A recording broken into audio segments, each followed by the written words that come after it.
They're calling it a new era in Washington, D.C. Hello, everyone. I'm Susan Simon. And I'm Eric Franke. Congressman Paul Ryan is now Speaker Ryan, the first representative from Wisconsin to hold that title. Our political reporter, Jessica Arp, was in the House gallery today for the vote. Jess, how was it? Well, there were plenty of folks from Wisconsin on hand when they were counting the votes in the House of Representatives today. After weeks of speculation and drama, they just wanted to be here to witness history on the Hill. Ryan. He only needed 218 votes to get to the Speaker's chair. Ryan.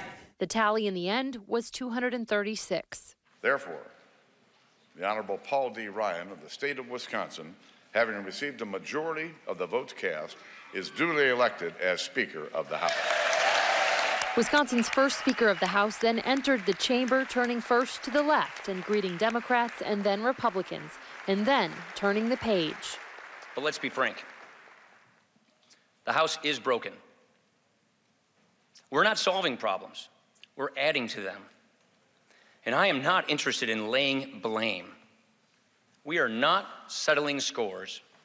We are wiping the slate clean.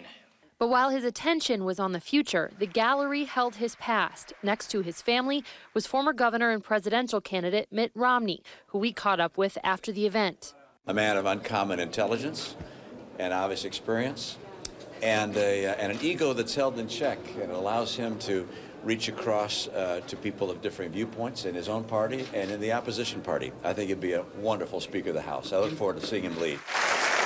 Those from Wisconsin not in the galleries witnessed history in a Capitol auditorium and then wondered about what the future would hold for Speaker Ryan. He's talked about fighting income inequality and poverty. He's talked about trying to reform our tax code that should be able to do in a way to help people get themselves out of poverty. So those are issues that Democrats, Republicans can find a lot of consensus on, and I'm glad that Paul Ryan's leading the way.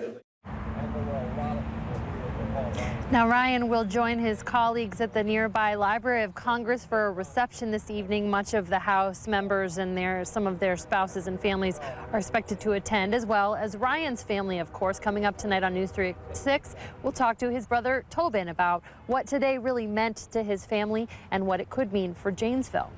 Some Wisconsin history there today in our nation's capital. Jessica Arp just outside the Capitol building. Jess, thank you. Thank you, Jess.